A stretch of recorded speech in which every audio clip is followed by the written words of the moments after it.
Good morning from California. I am Francisque Savignan, the founder and CEO of EPARTRADE. With me is Judy Kin, the co-founder. Good morning, Judy. Good morning. Good morning, and Brad. Brad Gilly, our wonderful host. Good morning, Brad. Welcome back. Good morning to both of you as well. Excellent. So this episode today is a very special one for me because we're bringing my very, very dear friend, Yves Morisot.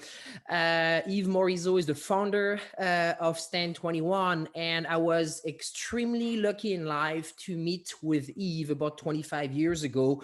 And if I had not met Yves, my career in motorsport would have been a lot different. So I am delighted to bring Yves to this webinar.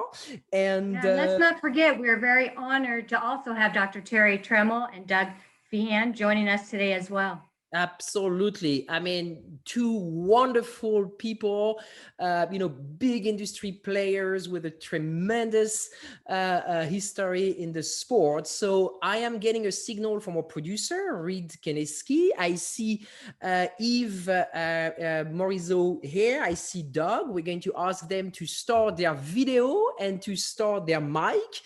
And Don Taylor is here as well. And good morning, Doug. I think you might have to start your sound. Okay, ask to unmute. How about we unmute to begin? Yes, absolutely. I think I know my management likes that button to stay on with me. Good morning. Bonsoir, Yves. Bonsoir. Bonsoir, messieurs.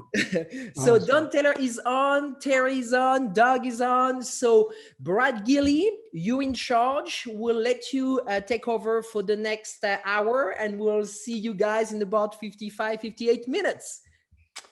Thank you, Francis. Appreciate that a whole lot, and really appreciate all of our presenters who are joining us here today. This is going to be a lot of fun here over the next hour. And if this is your first time joining us for one of our Race Industry Now webinars, then basically the way this goes is we'll talk about what our topic of the day is, which is heat stress lessons from Corvette drivers at Le Mans. We have 4 presenters, which is, usually 1 or 2 more than what we normally have, which is fantastic because it means we're going to cover a lot of ground here today.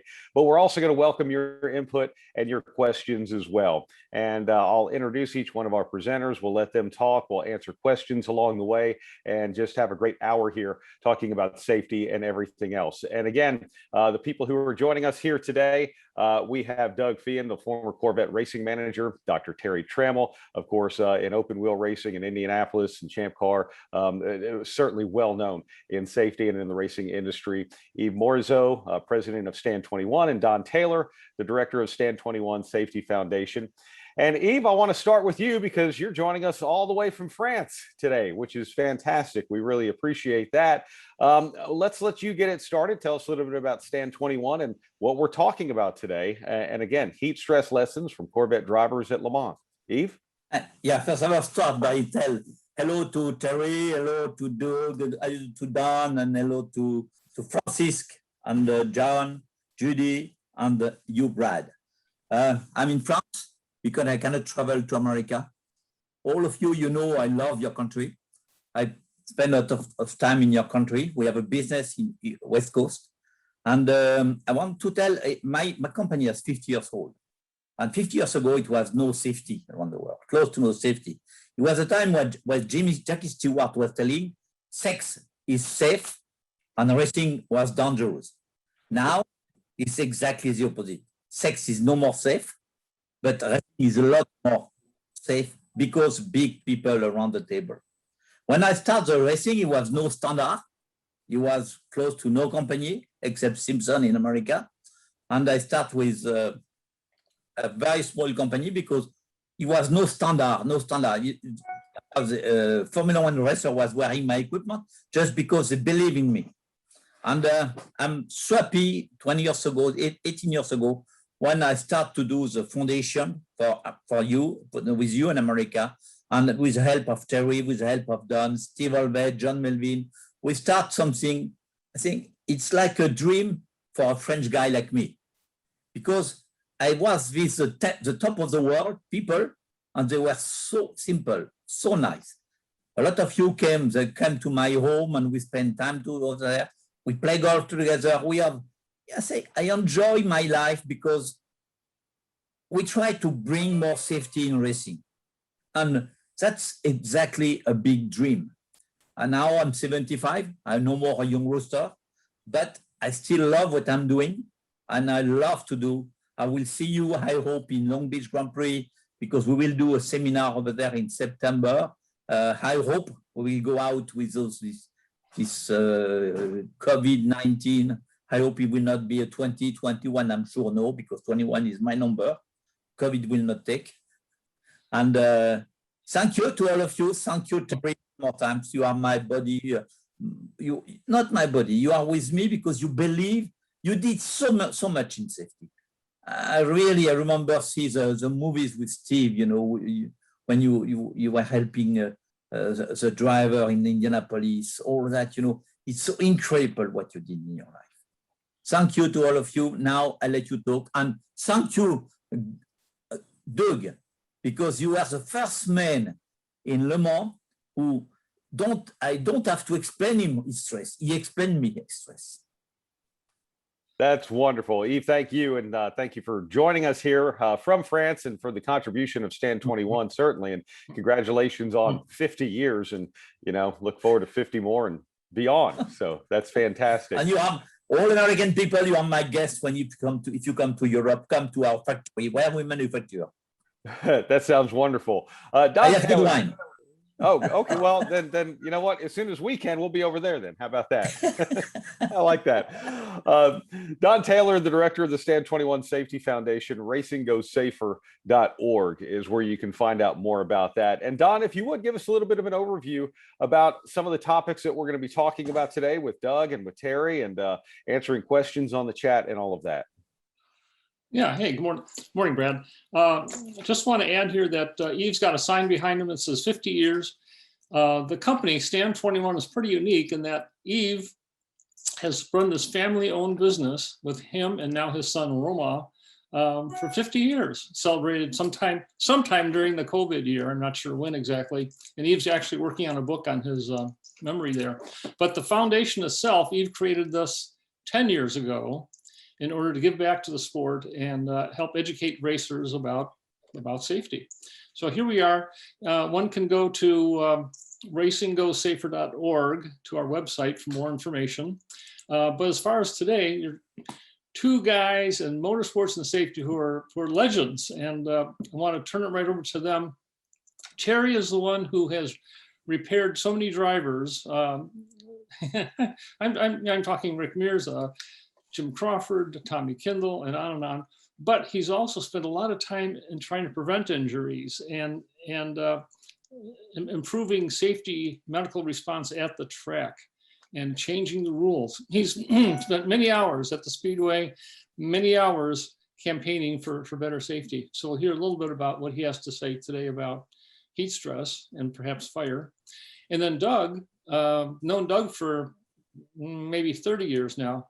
And Doug is so instrumental in the Corvette racing program, getting Corvette back into international racing, into international competition. And they went to Le Mans for the first time. I think Jim was there in the early 50s, or a semi-factory effort with Corvette.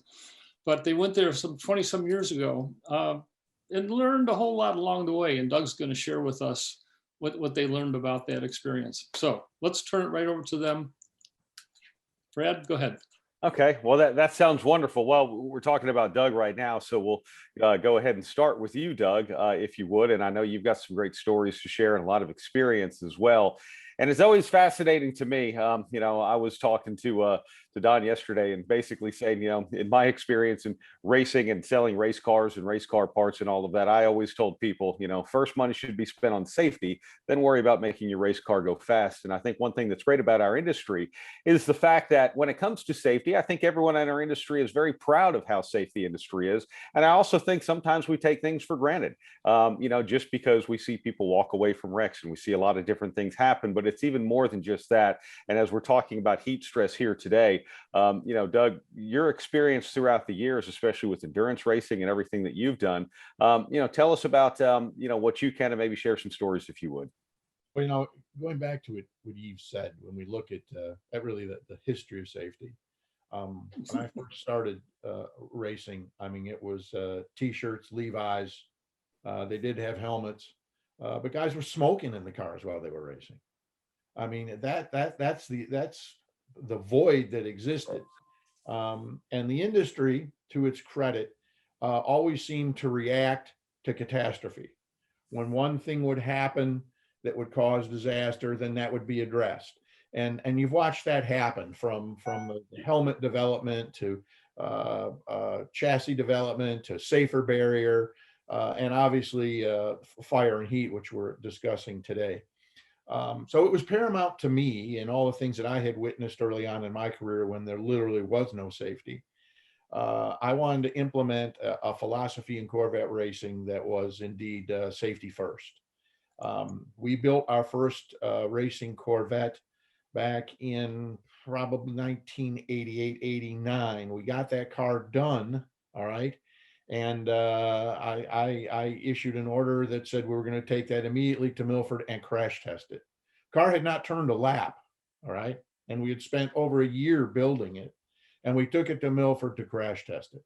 My bosses were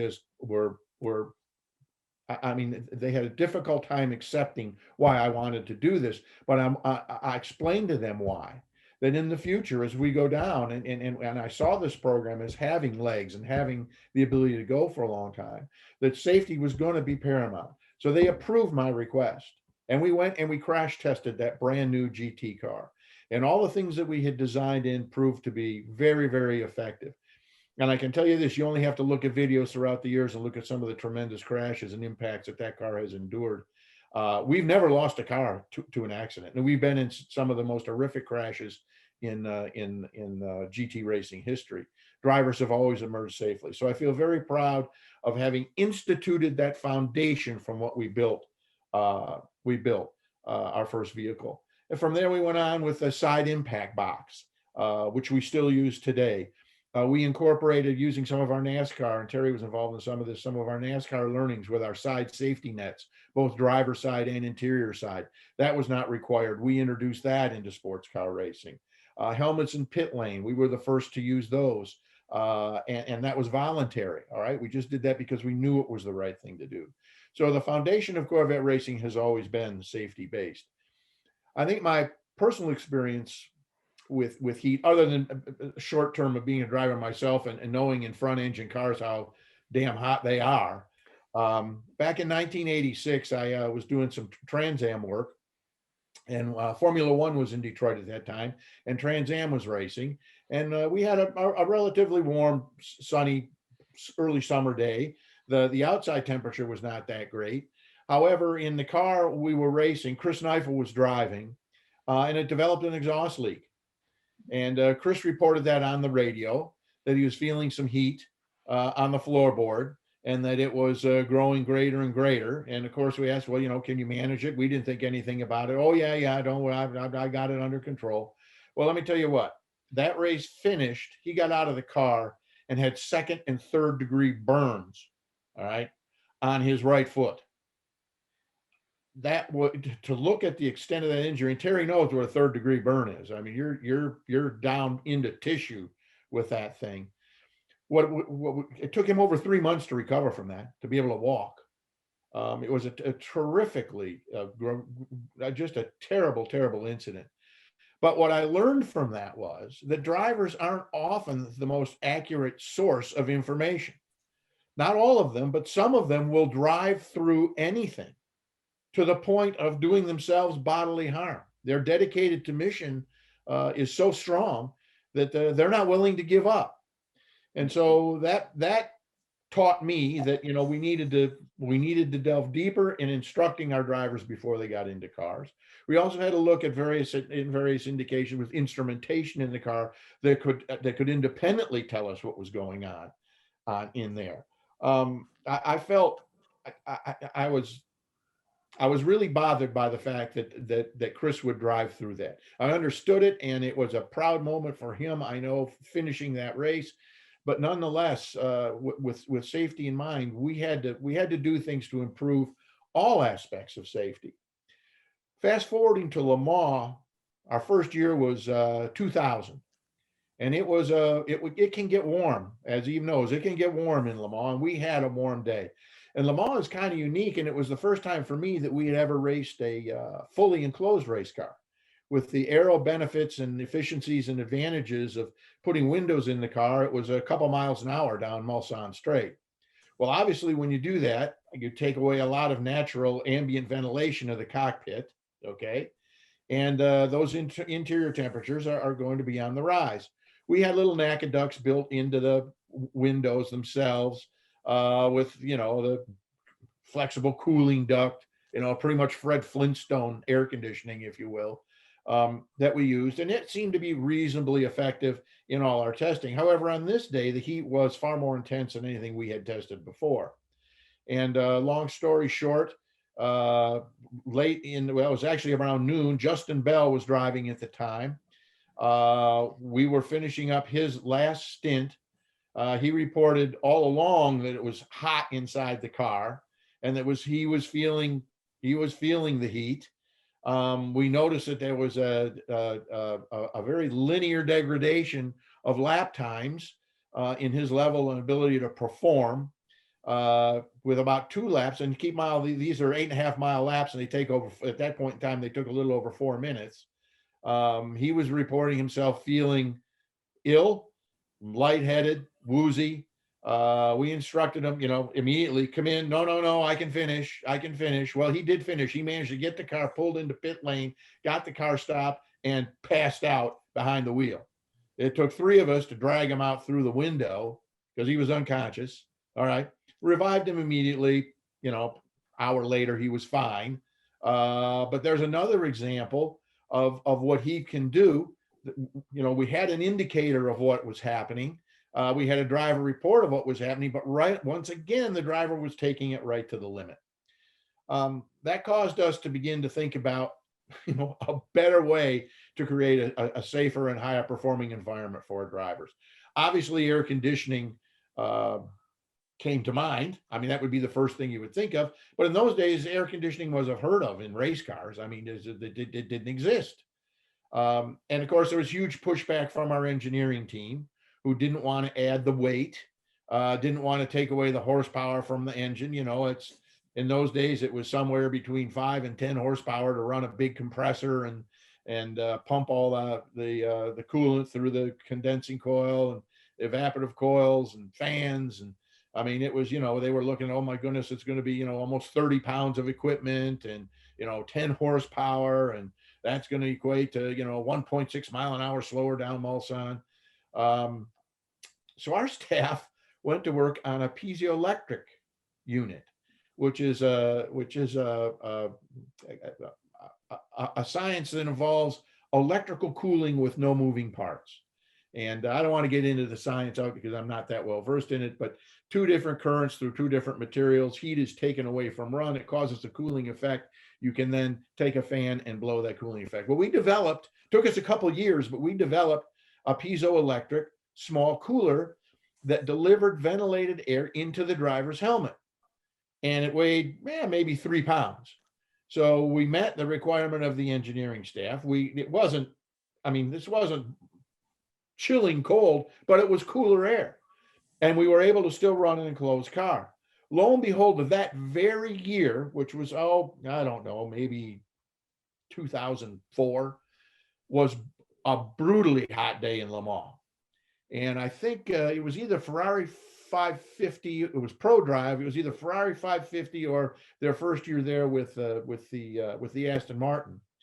But they were quick. They had an enclosed car. They were our major competition that year. And by the time we got to about hour 18, their drivers they had 4 drivers, I believe, in those cars because they knew it was going to be hot. All 4 of them had become ill. And it was very, very questionable whether they even have enough driving force to be able to finish that race. Our guys went on, no issues. I mean, hot, but no heat stress. Just that little bit of piezoelectric cooling gave us the advantage. We ended up winning that race. I mean, Aston Martin went in and during a pit stop actually cut the window out of the car to try and get some ambient cooling in there to help their driver issues. It was at that point in time that we really got serious about driver environment, driver safety, and heat stress. I mean, the engineers had seen what had happened. They knew we had a little advantage with piezo, but they knew that ultimately we were going to have to do something, and that we were going to have to bite the bullet, find another 10 horsepower and take 10 pounds out of the car someplace else. We were going to have to involve ourselves in developing air conditioning. It was at that point in time that I began my conversation with Yves, who I'd gotten to know through our relationship at Stand 21, and I knew he had a mindset that safety was of paramount importance in all of motorsport. And he arranged a meeting while we were at Le Mans with Valio, and you'll remember that, Yves, and the FIA and the ACO. And I went on to discuss the lessons I had learned, and saw a need that we needed to begin to explore air conditioning in these cars if we were going to continue to race them in an enclosed environment like we had been doing. Valio was invaluable in some of the research they had, because they actually manufactured compressors. The automobile manufacturers themselves for passenger cars were looking for smaller, lighter, more efficient componentry. Our goals and objectives were the same from a passenger car to a race car: lightweight, high performance, low cost. And so that began our research. We developed a unit that worked really well. And that following year, ACO implemented the rule that air conditioning was going to be a requirement. So that was a huge step forward, I think, in driver safety and in cooling. From that point on, we now have monitoring inside the car. We at Corvette Racing developed a system that delivers AC to 3 areas. And number 1, into the actual cockpit of the car. Number 2, into the driver's helmet. And number 3, we developed and homologated a hollow clamshell seat with a ventilated back. All right, that actually positively charges that clamshell and forces cool air up and down the driver's back. Now, when we got to that point, we were continuing our relationship with Yves, and Yves began to search out and develop new fabrics for driver suits. It's kind of counterintuitive when you bundle a guy in long underwear and a snowmobile suit, and then complain about him being too warm in the car. Okay, so that was another mountain to climb. So Yves went to work on that and developed. His initial fabric was incredible. I mean, it was. I looked at it and said, "How can this looks?" It was lightweight. The fabric was a loose weave fabric. Air passed through it from the driver outward and inward quite easily. It probably was maybe 2/3 the weight of a normal suit. I mean, this was a miracle fabric. And when the drivers put that on, we did some testing with it. The drivers put that on, sat in that clamshell seat. Now suddenly that cool air was moving right all over their body. It was a huge step forward. And that was only stage 1 in the material. We've had 2 or 3 additional advances in the material in those Stand 21 suits. Drivers are all in on using them, and still providing you with the same degree, if not improved degree of fire protection in the race car itself. I think that those 2 things, the air conditioning and that fabric development, is really the 2 largest steps forward that we've taken in developing new safety protocols for what we institute in our cars and drive our cars. We continue to work, obviously, on the efficiencies of our system. We've now developed a rear engine car, so that's a whole nother plumbing dynamic that we have to deal with. But we go right back to that same delivery system: the hollow core seat, the driver helmet. If you can get a driver, and I think Terry will tell you this, it may not be the most efficient way, but if you can get a driver to breathe in cooler air, all the blood in your body passes through your lungs. That's how it's oxygenated. And obviously, if you can cool the interior of the lung, that assists in it. Obviously, keeping the driver's head cool. I think a lot of the body heat, a large percentage of body heat, is emitted through the head itself. And then obviously the cockpit just to keep a more pleasant environment. So it's been a long road. It's been an enjoyable road, but I think the thing that's most of all, it's been a rewarding road, because at each step of the way we improve the situation, and driver performance can easily be measured. Quite frankly, can easily be measured in conjunction with what the heat stress elements are. Currently, we have a program ongoing with Michigan State University. We have a doctoral student who's assigned to our team, who's doing his thesis on heat stress and various methodology on how you test for that, how you monitor that. We've done testing where the drivers actually swallow a pill that measures their internal body temperature, so we can monitor that inside the car. Obviously, heart rate, perspiration, weighing the drivers before they go in the car, weighing the drivers when they come out of the car to see how much liquid that they're actually losing during the stint. So that study continues. We know there's areas yet to improve on. We continue our relationship with Stand 21, working on helmet materials that are a little bit cooler, a little bit lighter, working on our driver suit materials. It's racing, as I tell my bosses all the time, is a lot more than a checkered flag and a trophy. And I think the people that are involved here today go a long way to testify to that.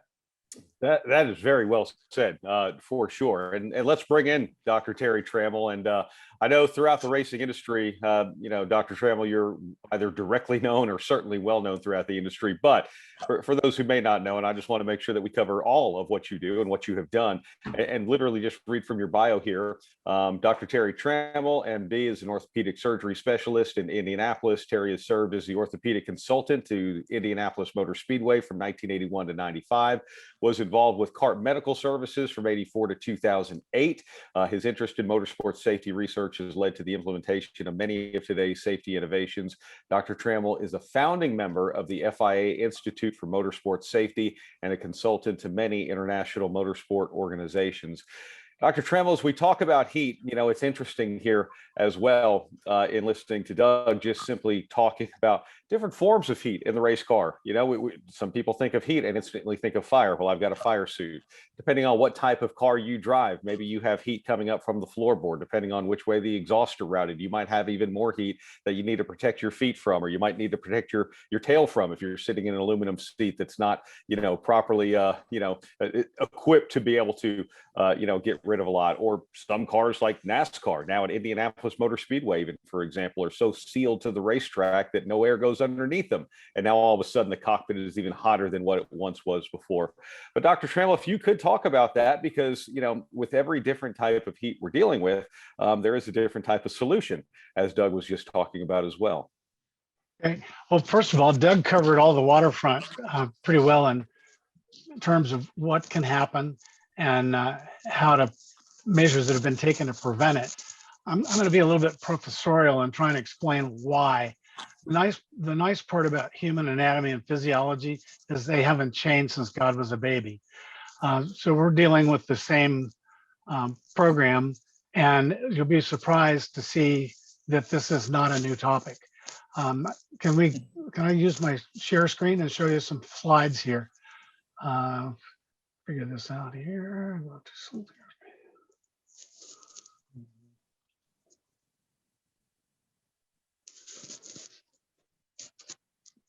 Wake up here. There we go.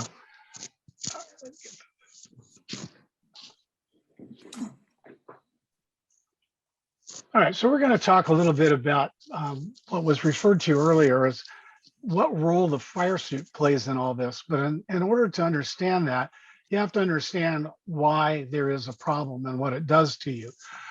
This is just the usual disclosure. We're going to talk about heat illness, which is in motorsports referred to as heat stress. It's really largely unrecognized across the racing spectrum, all but at the most elite levels, like Le Mans and the Corvette teams. It degrades performance without a doubt, as Doug explained to you, and it can result in severe illness, even death. The driver that passed out on the steering wheel. That this is not new. Many of you know who Professor Sid Watkins was. He was the medical principal for the F1 series for FIA, really for 40 years.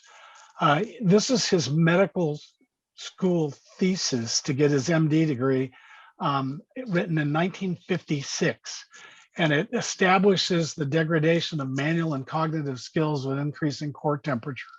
It's an extremely well-written document, but nothing that's in that has changed since 1956. The solutions are more inventive, but the physiology hasn't changed. So what happens? What is it? What is heat stress? Well, it's heat production that accumulates in the body and exceeds the body's ability to regulate the core temperature by dissipating that heat. Failure to dissipate the heat load results in increased core temperature, which causes problems. Heat illness occurs when the body can't dissipate that heat. It comes in a number of syndromes that are heat illness. The first thing is cramps and heat syncope. And I'm sure the drivers recognize you've driven on a hot day, you go to get out of the car and you can't stand up. And the first thing you do is sit down and lean against the pit wall until you kind of equilibrate, drink 2 or 3 bottles of water and hope that you get your legs under you so you can get back up. That's at the lowest level. The next is the heat exhaustion, which is your driver that passed out on the steering wheel. They're totally physically and physiologically exhausted. If that goes on, it can result in changes in brain function that's called heat stroke, and that can leave you with permanent injury to the brain. Okay, when this occurs, I'm going to keep going and repeating myself. When the sum of the environmental heat load and the metabolic heat load exceed the body's capacity for heat dissipation, that's heat illness. That's when heat illness occurs. Now, one of the things that can occur with this is that you're going to get to the part where you have to understand where that heat load is coming from. The environmental heat load is obvious. It's the ambient temperature, it's the relative humidity, it's the radiant heat with the engine, the floorboard, the drivetrain, airflow or not through the car, and then of course what you're wearing, the color, the texture, the fabric specific factors, and the layering. What metabolic heat load is it's mechanical work that your muscles are doing, and that generates heat. So when a human does work, muscles supply the energy. The energy comes from chemical reactions at the cellular level. That energy is incompletely converted to work, and muscular work produces heat. This is an example of somebody doing a lot of muscular work in a very perilous position, showing off doing overhand chin-ups on a ledge that has a mild drop-off underneath it. So heart rate goes up, anxiety goes up, and you're doing work. Well, that metabolic heat load is what you do when you do exercise. So it requires 20 times more muscular energy to perform exercise than it does to just sit and do nothing. 75% of that energy is converted to heat. The human body is not a very efficient machine. It gives off a lot of heat when it works. Racing is a physical activity. Specifically, an Indy car does not have power steering or power brakes. And driving one of those things on a road course is exhausting under the best conditions. A city street course is driving in a concrete canyon, and if the temperature and the humidity are high, they're going to be highest between those concrete walls where there's very little airflow. All right, heat stress occurs when the environmental heat load and the metabolic heat load is greater than the body's ability to maintain a stable core temperature. Your core temperature is 37 degrees centigrade, 98.6 Fahrenheit. And the body will attempt to maintain that under any circumstance, whether it's cold or hot. That heat, that thermal regulation of core temperature occurs by dissipation of heat, either centrally or peripherally. It can occur by you radiating the heat out, conduction, something taking the heat out of your system, convection, touching something cold, or evaporation. Radiation is blood flow through the skin. Your face gets red. It gets hot and you're losing heat to the atmosphere. One of the most efficient things is, as we heard about, Doug talked about, is your expired air. Blood is a very high heat capacity and can transport large amounts of heat with only slight increases in temperature. So if you can breathe cooler air, and the emphasis is on cooler, not drier, cooler air, then you can move more of that heat from your system out in that volume of air. You heat the air up, it goes out. Conduction is the seat back, bringing areas of the body with a large surface area, such as the head, the palms, or the sole, in contacts with a cooler surface. That also works in reverse. If your feet are on a hot floor pan, they make a great heat absorber, and your feet get hot and burn. How that heat is dissipated most efficiently, however, is evaporation, sweating.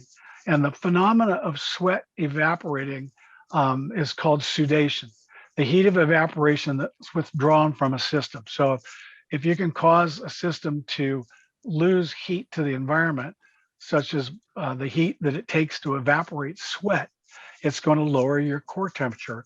And that's the body's major thermoregulatory path. At ambient temperatures greater than 20 degrees centigrade, 68 degrees Fahrenheit, that's where most of the cooling comes from, is sweating. The problem with sweating is it's dependent on the humidity of the air. There has to be room in the air for the moisture that's coming out of the sweat to go, the evaporative process. And that works fine at a relative humidity of less than or equal to 75%. As the temperature and humidity increases, evaporation becomes less efficient, to the point that as the humidity reaches 90%, you can't sweat anymore. And you've all been out on a very humid day, maybe played golf in a mist, and you're soaked in sweat and it won't go anywhere, even though it's about to rain, because it's about to rain. So the physiology of sudation: water is about 60% of the human body, of an average male, 70 kilogram, 150 pounds. The amount of water that you have to take in just to stay hydrated, to stay even, is about 2.3 liters a day. You lose a liter or so in your urine, you lose another liter or so in insensible losses, mostly air humidity that's coming out of your lungs. If you exercise, depending on how hard you exercise, you lose another 1,000 to 2,000 milliliters. That's 1 to 2 liters of water an hour of exercise. So in an IndyCar, in a 2-hour race, in a high humidity day, you're going to lose about 2 liters of water while you're racing. Okay, so what happens when you dehydrate? When you get hot and you dehydrate?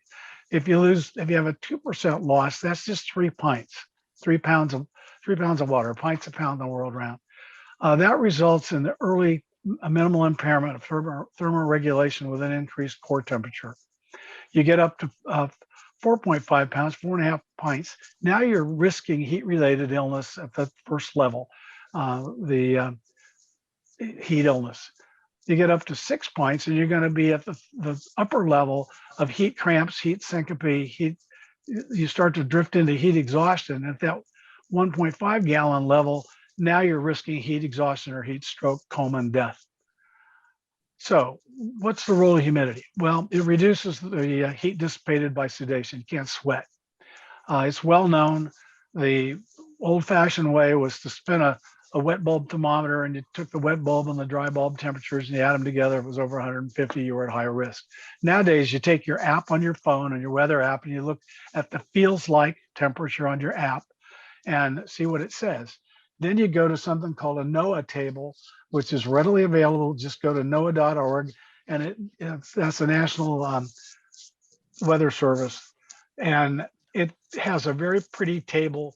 I don't know if you can see this, nice bright colors that tell you if you know the temperature and the humidity, or you just use your phone and look at the temperature on the chart that says feels like. It tells you what level you're in and when it starts to be cautious and extremely cautious.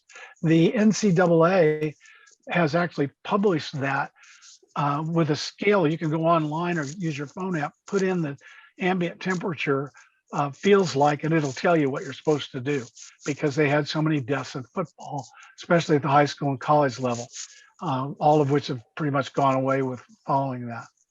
All right, so now what's the problem? Well, the problem is you've got a fire suit that's supposed to keep you from retard the length of time that it takes for you to get burned. The first one actually was made in '65 here in Indianapolis from DuPont Nomex by J.B. Hinchman and Company, which is still around here.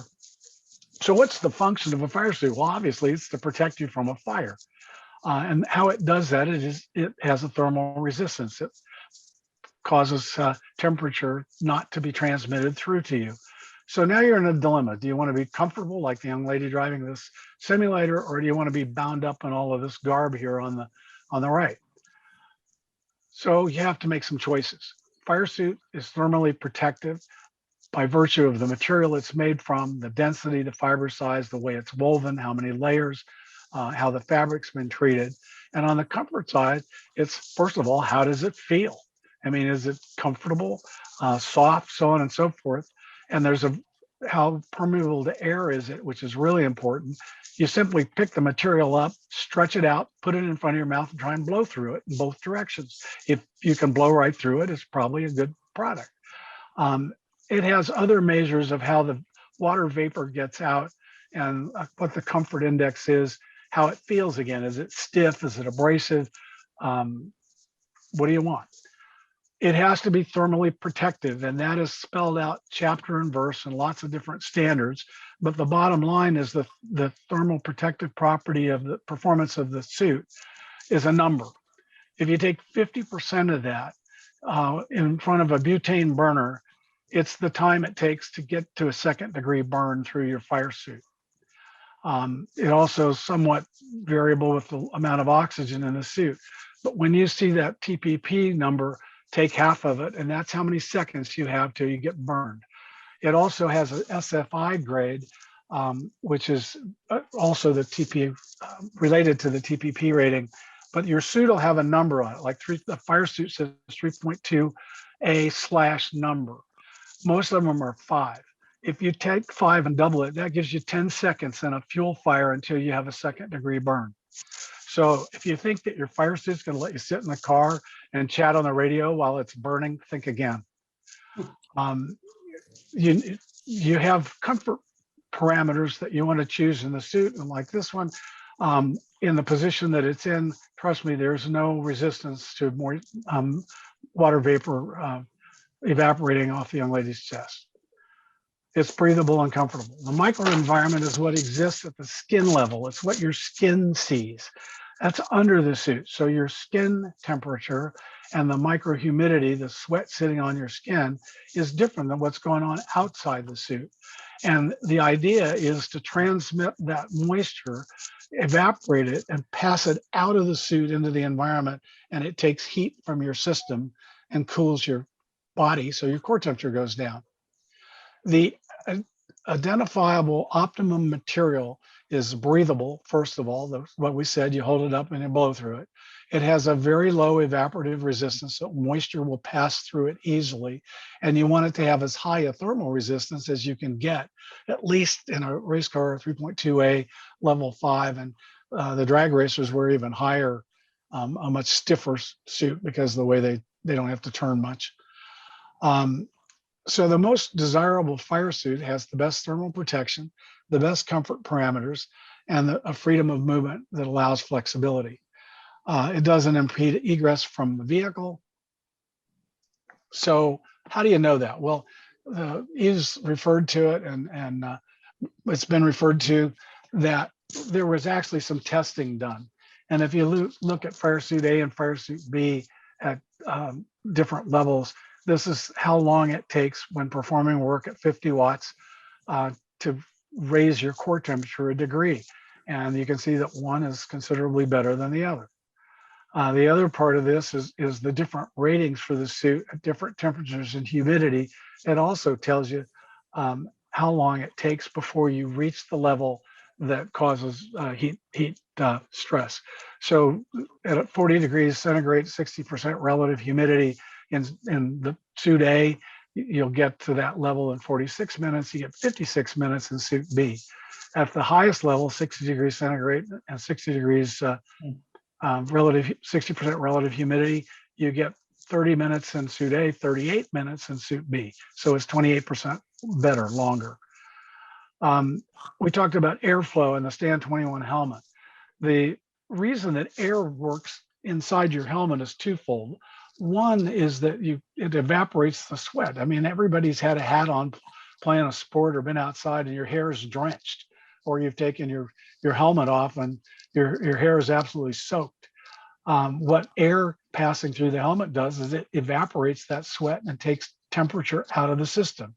And it works also by convection, passing cooler air over your scalp, because if you've ever cut your head, it bleeds like crazy because it's one big, huge plexus of veins.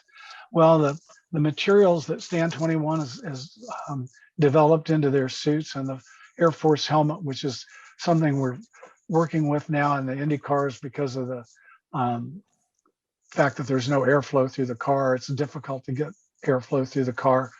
And the interaction with the suits is important to understand. And one of the things that's important, and it's very hard to explain to people, the weave and the airspace that weave defines talks about how much air is trapped in the suit. And the more air that's trapped in the suit, the better, because you transmit vapor, water vapor, through the air. So there has to be air in the fabric, and the more layers of air, the better also for the thermal resistance, because the heat from the fire has to go through all those layers of air to get to you. So it's not only cooling, but it also is more protective. The suit may feel like it's heavier than a very lightweight, not so well-made suit, but it's not. It's safer. The other thing that I just want to bring out that's come up over and over again is that I can't tell you how many times over the years I've seen somebody wearing a cotton t-shirt that has letters across the front of it that have been heat pressed on there. The Army got over that a long time ago because they had a whole lot of people that were in a firefight and fire that have Army permanently tattooed across the front of their chest. So they got rid of those things. A long sleeve, well-made, fire retardant garment that is air transmissible, like we talked about, is actually cooler than a wet cotton t-shirt underneath your fire suit.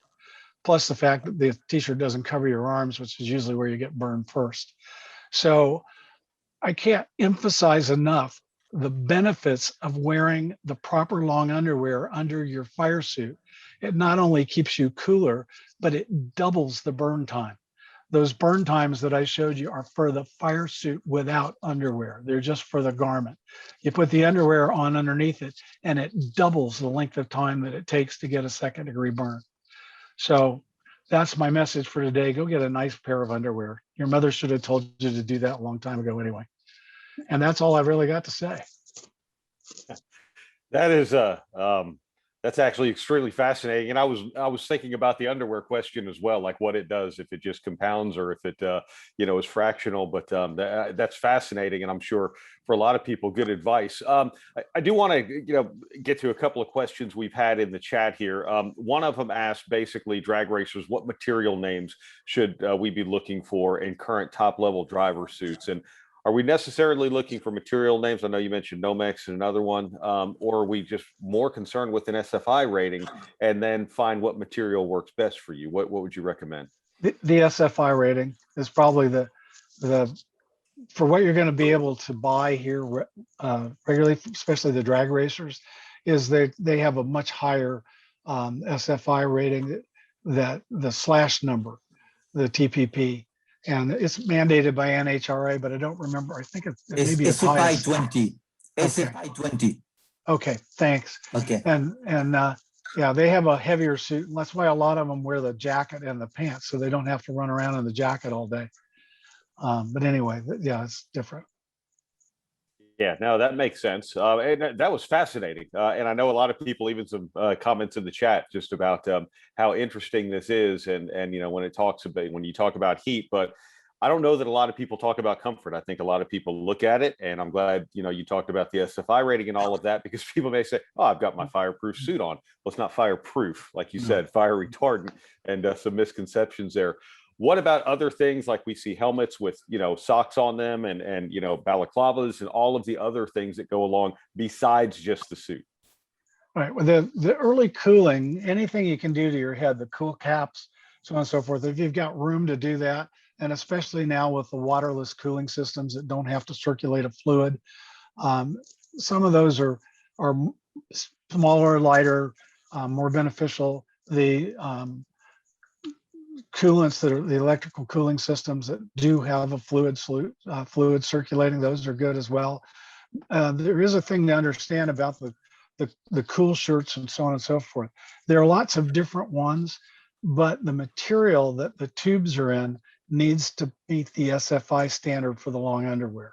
So if we have somebody show up with some new something they want to wear because it's going to cool them off, it has to go over their fire suit underwear, not under it. Or it has to have there are SFI, there's several manufacturers that make them that actually have the fire suit material, undershirt material that's on both sides of the tubing.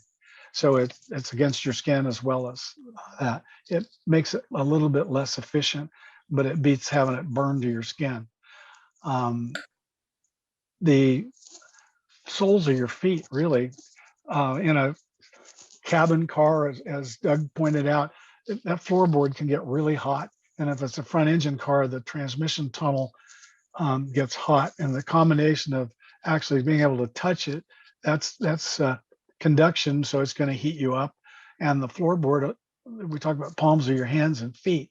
Those on the floorboard, on a hot floorboard, you might as well that's literally putting your feet in the fire. So anything you can do to insulate the floorboard so that it doesn't get as hot, whether it's heat off the track or heat from the engine, will be to your benefit. That's fascinating. Don, let me turn it over to you for just a minute. I know we've, learned a whole lot of stuff from, both Doug and Terry and Eve. And this has just really been a fascinating, we're not quite to our hour yet, but it's just incredible some of the things that we've been talking about here today. Yes, and thank you guys for doing that. One thing I should mention is this last week, Terry Trammell was awarded the Louis Switzer Award, which is presented by Borg Warner. I remember in high school, we knew about the Borg Warner giant trophy with the drivers' heads on it. Every year they'd add a new little sculpted head. But they also, and I remember back then, would have an award for engineering excellence for making cars go faster, but primarily an engineering innovation. But this year they gave it to Terry Trammell, and you can see why after the many years he spent there, a hands-on level, and also thinking about these things and doing research. And Terry actually does things. He's in his house now, but in his garage, he's. I've burned a few suits in the garage and so on and so forth. Yeah. The fire hasn't shut him down, but he's so dedicated to this, so he's well deserving certainly of that award. And I think just to close here, what are some simple things if the driver out there watching today is not racing at Le Mans, not racing the Indy 500?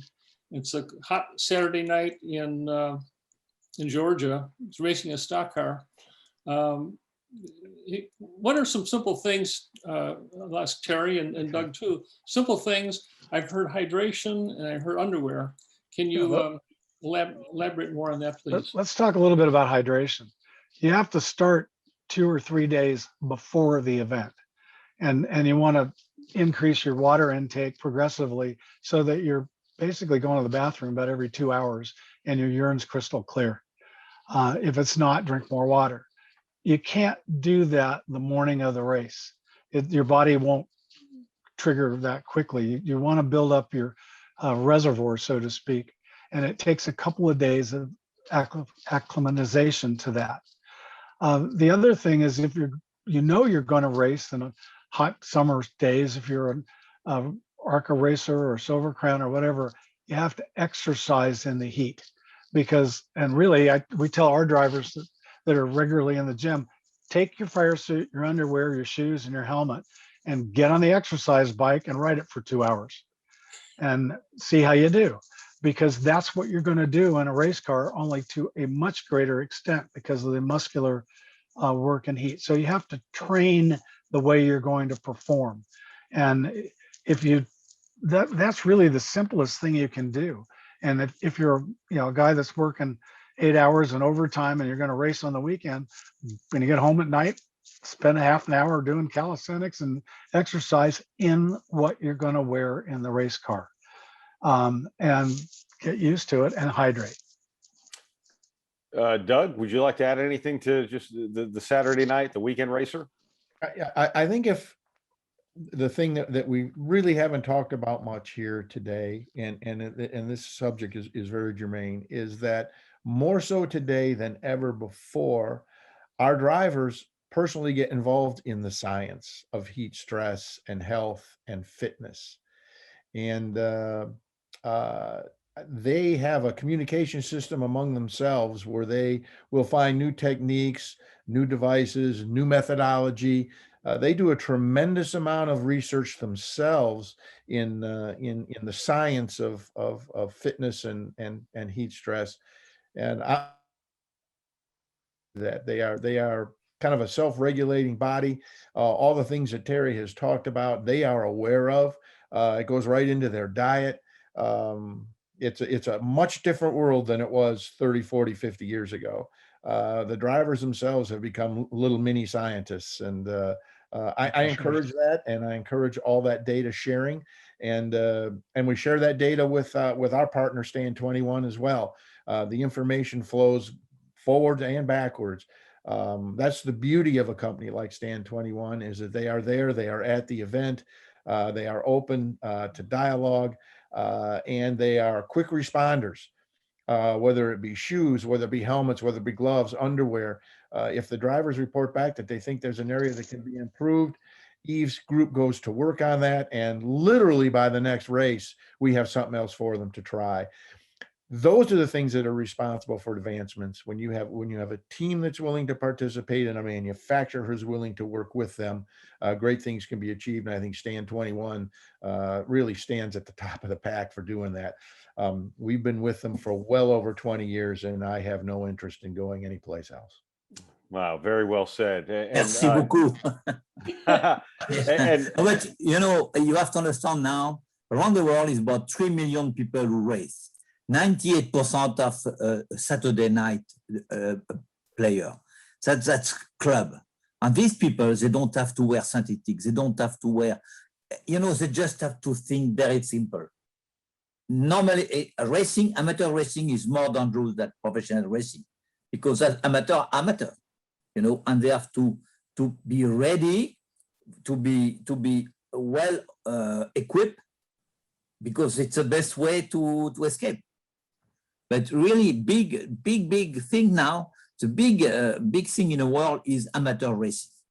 It can be historic, you can have historic in GT racing, you have historic in midget, you have historic in drag racing, we have historic off-road. Look at the next Paris-Dakar, is already 60 historic car for the next race. So that's incredible. Historic and amateur, Porsche GT or old car, or that's a big development in the world. And we have to take care of all these people, because these people, they are 40, 50, 60 years old, and they start to race because they want to have fun. They want to come back at home, see their kids or wife, and back to the business to make more money for the next race. That's excellent. Francisque, I see you pop back up. Turn it back over to you, sir. Yes, I'm sad we have to end. I wish we could continue for an hour or so, but we try to run those webinars for about an hour. So a very, very special thank you to the four of you. What a great session it was. The session has been recorded. It will be posted later on the EPARTRADE platform, along with the other 100 and plus webinars that we have produced so far. We will be back next Wednesday at 9 o'clock Pacific for a double feature. We're going to be talking metal treatment and metal surfacing. And we're going to also be talking about Pikes Peak with our good friends from Racer. So we're going to have a double feature, one on surface treatment and surface finishing, and the other one inside Pikes Peaks. So again, thank you very much for being with us today. We pushed Yves' product back on the homepage of EPARTRADE. So go on EPARTRADE, you'll see Stand 21's product, log in, as Judy mentioned many times. Those webinars are once a week, but the platform is open 24/7, 365 for the industry to connect and engage. And next week, we're celebrating our 3rd year anniversary. Right, Judy? Yep. 3 years. So hard to believe. Yeah, as well, almost, Happy birthday. longer than that, I went to see Yves and I said, Yves, I have an ID. And, I 3 people I went to see, and Judy went to see other people. And the 3 people were Yves Morisot, Wilfried Eibach, and Steve Lewis. And I said, I've got an ID. And Yves said, within 1 second, we're in. And that was over 3 years ago. And that's why we're here. So thank you very much, everyone. And Thank you, Yves. we'll see you Happy birthday. next week. Merci beaucoup. Thank you. And we'll see you all at Long Beach, hopefully. Absolutely. Thank I you. hope to see you, sure. Okay. Bye-bye. Ciao. Bye-bye. Ciao.